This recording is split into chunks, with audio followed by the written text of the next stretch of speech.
Alright, popote ulipo mtazamaji wangu, karibu tena sana kwenye mahojiano live, tukiwa katika kijiji cha Nkito iliyoko wadi ya Kikonyokie, eneo bunge la Kajiado Magharibi, ambapo leo hafla ya Kajiado County Fodder Production and Livestock Market Dialogue inafanyika eneo hili, na leo basi nakutana na mzee Nyasi akiwa amevaa regalia zake za kazi. Mzee, ujambo? Sijambo ndugu yangu. Ukoje? Niko mwema. Uko smart bana, naona kila mahali green, so tueleze. Kitu ni green. Jina mimi naitwa John Ole Wapari. Naam. Na kwa jina sanifu naitwa Mzee Nyasi. Naam baba. Mimi nimepatiwa hiyo Mzee Nyasi na wafanyikazi na wafugaji wote ambao wanafuga nyasi. Mimi ni mmoja mwalimu volunteer ambaye nimejitokeza kufundisha watu katika Kajiado County vile wanakata na kuhifadhi nyasi.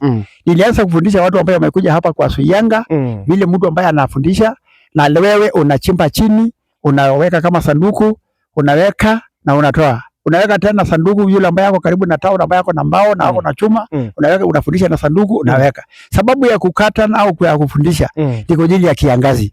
Kiangazi zimekuwa mingi, imeturudisha kwa ajili kutuletea umaskini. Unamkuta Masai mmoja na ng'ombe 200, anahama anarudi na ng'ombe 5. Hiyo karibu 90% ya profit yake imepotea. Kwa hivyo mimi ni mwalimu au tumekuja kufundishana siku hizi vile tutakata na kuhifadhi nyasi, tusipoteze nini? Mifugo yetu au mali yetu. Mzee, naomba uturudishe kidogo tu nyuma. Kupanda nyasi ama ufugaji wa nyasi inahitaji nini na nini haswa? Kupanda nyasi na kuhifadhi na kupanda nyasi. Kitu cha kwanza, kuna nyasi ambayo tulikuwa tumepatiwa na Mungu. Wakati tulikuwa tumezaliwa kuna nyasi chini. Ukihifadhi hiyo nyasi yako vizuri, ni vile hata wewe mwenyewe unaweza kuhifadhi nini? Nywele. Umezaliwa na nywele yako na ukiweka vizuri unaweza kuwa. Kuna pia nyasi ambayo unaweza kuleta kutoka nini?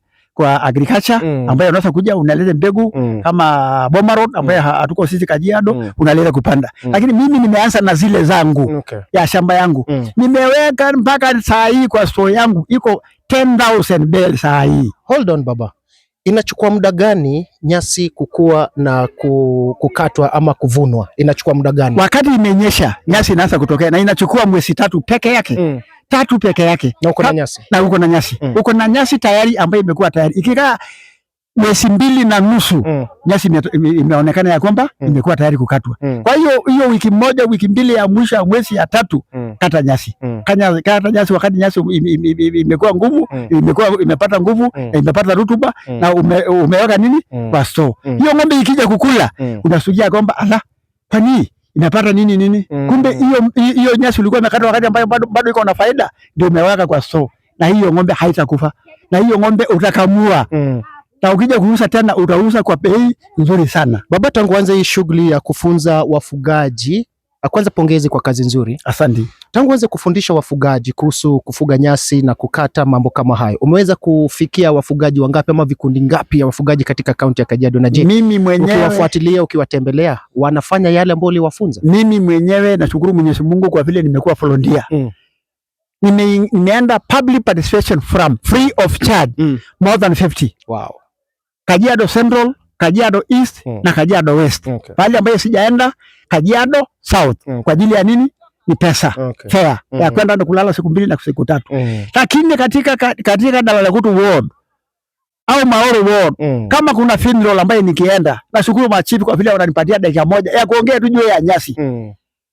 Nikienda pale popote, mashule, barasa ya chief, kila hata funeral, graduation ceremonies, mimi mwenyewe napatiwa dakika moja tu ya kuongea mambo ya nyasi. Na hiyo ndio sababu ambayo nimepatiwa nyasi, kwa vile nasema hebu mpatie yule mzee kwa vile anaongea hali ya nyasi peke yake. Na mimi sasa kuongea. Kufuata pia, saa hii niko na watu zaidi ya 20 wako na manyumba yao. Personal band ambaye hakuna mtu ambaye amempatia hata sanduku moja. Ngoja baba. Mtu amefuga nyasi, amekata, akauza, kwa shamba yake na akajenga nayo nyasi.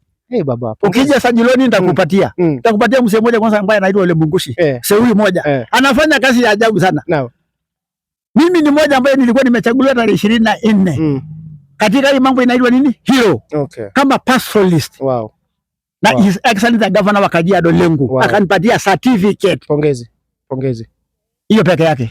Baba, ujumbe gani uko nao kwa wafugaji katika kaunti ya Kajiado ambao labda hii ujumbe ya kufuga nyasi na kuivuna ndio wawache kusafiri ama kutembeza mifugo maeneo mbalimbali, ni ujumbe gani ambao unaweza wafikishia sasa hivi? Ningependa kusema ya kwamba kama wewe ni mfugaji ambaye uko na mali, usiwe na mali kwa jina ya kusema niko na ng'ombe 200. Iwe na ng'ombe ambaye iko na faida kwako.